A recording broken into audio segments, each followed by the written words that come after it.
చర్మకారుల సంఘం ఆధ్వర్యంలో ఘనంగా గణతంత్ర దినోత్సవ వేడుకలు. జాతీయ పతాకాన్ని ఆవిష్కరించిన ఎమ్మెల్యే కూనంనేని సాంబశివరావు. భద్రాద్రి కొత్తగూడెం జిల్లా కొత్తగూడెంలో చర్మకారుల సంఘం ఆధ్వర్యంలో 75వ గణతంత్ర దినోత్సవ వేడుకలను ఘనంగా నిర్వహించారు. ముఖ్య అతిథిగా కొత్తగూడెం ఎమ్మెల్యే కూనంనేని సాంబశివరావు పాల్గొని జాతీయ పతాకాన్ని ఆవిష్కరించారు. ఈ సందర్భంగా ఎమ్మెల్యే మాట్లాడుతూ చర్మకారుల సంఘం ఏర్పాటులో తన వంతు కృషి ఉన్నదన్నారు. చర్మకారుల సమస్యలను పరిష్కరిస్తానని, అభయహస్తం పథకం ద్వారా చర్మకారుల ఆర్థిక పురోభివృద్ధికి తన వంతు కృషి చేస్తానని హామీ ఇచ్చారు.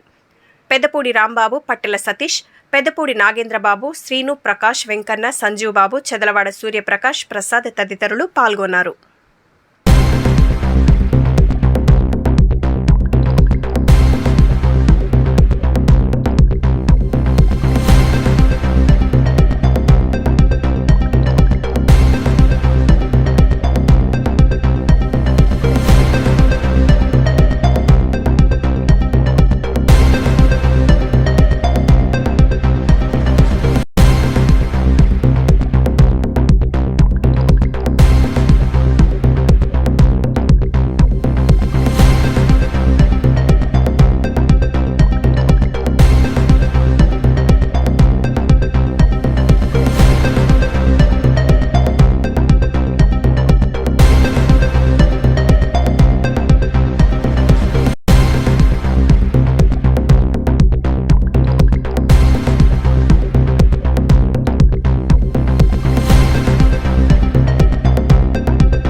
అప్పటి వరకు అణిచివేయబడినటువంటి సైనికులకు హక్కులు కావాలని, మైనార్టీలు అలాగే మెజార్టీ వర్గీయులు అన్నదమ్ములాగా ఉండాలని, అన్ని ప్రతి రంగాల్లో అసమానత పోయి సమానత్వం ఉండాలని అనేక అంశాలతో రాయబడిన రాజ్యాంగం.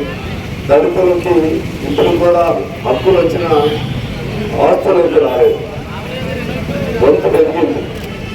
అంటే అంబేద్కర్ గారి రచన లేకపోతే కమ్యూనిస్ట్ పార్టీ చేసిన చైతన్యంతో గట్టిగా ప్రశ్నిస్తున్నారు, కానీ సమానత్వం ఇంకా రాలేదు. అలాగే మైనార్టీస్ ఇప్పుడే మార్కెట్ ఉంది.